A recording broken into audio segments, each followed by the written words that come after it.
కొన్ని కోట్ల మంది భక్తులు వచ్చే ప్రదేశం మహాకుంభమేళాలో ఉగ్రదాడులు చేయడానికి అనేక రకాలుగా ప్రయత్నాలు జరిగాయి.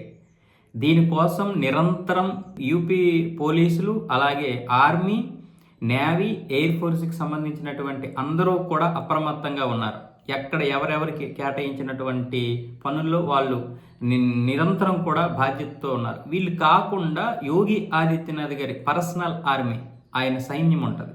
వాళ్ళు కూడా దాదాపు 7,000 మంది కుంభమేళాలో 3 షిఫ్టుల్లో పనిచేశారు. 7,000 మంది 3 షిఫ్టుల్లో పనిచేశారు. ఎక్కడ ఏ చిన్న అనుమానం వచ్చినా సరే పోలీసులకి వాళ్ళు ఎవరికి తెలియకుండా ఇన్ఫర్మ్ ఇచ్చేవాళ్ళంట. అయినా సరే అక్కడ మరి కొన్ని ఉగ్రదాడులు జరగడానికైతే ప్రణాళికలు రచించారు. మొత్తానికి ఆ ఉగ్రవాదిని అయితే పట్టుకున్నారు ఈరోజు. మహాకుంభమేళాలో ఉగ్రదాడికి ప్రణాళిక వేసిన ఐఎస్ఐతో సంబంధాలున్న బబ్బర్ కల్షాకు చెందిన క్రియాశీల ఉగ్రవాదిని ఉత్తరప్రదేశ్లోని కౌశాంబిలో గురువారం పోలీసులు పట్టుకున్నారు.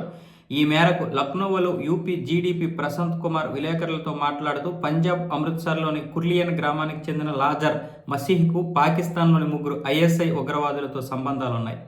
ఆయుధాలు, హెరాయిన్ స్మగ్లింగ్ కేసులో గతంలో ఒకసారి జైలుకు వెళ్లిన మహీ అనారోగ్యంతో చికిత్స పొందుతూ 2024 సెప్టెంబర్ 24న ఆసుపత్రి నుంచి పారిపోయాడు. తర్వాత సోనీపత్, ఢిల్లీలో తలదాచుకున్నాడు. గతంలో పిలిభిత్లో ఎన్కౌంటర్లో చనిపోయిన వినేష్ సింగ్ అలియాస్ రవితో అతనికి సంబంధాలున్నాయి.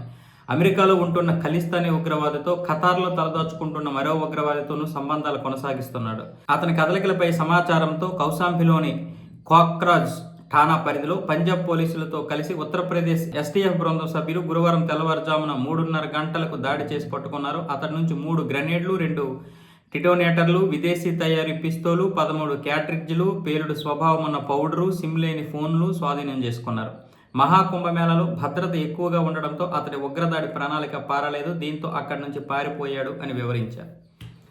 అంటే నిరంతరం పోలీసులు, ఈ ఇంటెలిజెన్స్ వర్గం, ఆర్మీ, నేవీ, ఎయిర్ ఫోర్స్ ఎక్కడికక్కడ ఇటువంటి దాడులు జరగకుండా మొత్తం కట్టుదిట్టమైనటువంటి ప్రణాళికలు రచించడమే కాకుండా యోగి ఆదిత్యనాథ్ గారి యొక్క పర్సనల్ సైన్యం ఉంటుంది. ఒక 70,000 మంది ఉంటారు. అందులో ఒక 10%, 7,000 మంది వరకు కుంభమేళాలో 3 షిఫ్టుల్లోనూ 2 షిఫ్టుల్లోనూ పనిచేశారంట. అంటే ఎవరికి వీళ్ళు అనుమానం రాకుండా వాళ్ళు భక్తులుగానే ఉంటారు. కొంతమంది అక్కడ కిరాణా షాపుల్లో అమ్ముకున్నట్లుగా, కొంతమంది ఏమొచ్చేసి చెత్త ఏరుకున్నట్లుగా, కొంతమంది ఏమొచ్చేసి ఏదో మామూలుగా భక్తులుగా వచ్చి ఇలా ఉన్నట్లుగా ఉంటారు. కానీ వాళ్ళందరూ నిరంతరం వాళ్ళు డ్యాగ కన్నుతో పనిచేస్తారు.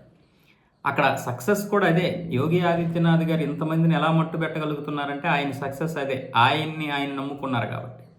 మిగతా వ్యవస్థలు కాదు, అసలైనటువంటి వ్యవస్థ ఇది. ఇక్కడ నుండి వ్యవస్థ నుంచి ఏదైతే ఒక రిపోర్ట్ వస్తుందో ఆ రిపోర్ట్ని బట్టి ఆయన మిగతా పనులు చేపిస్తుంటారు తన అధికారుల చేత.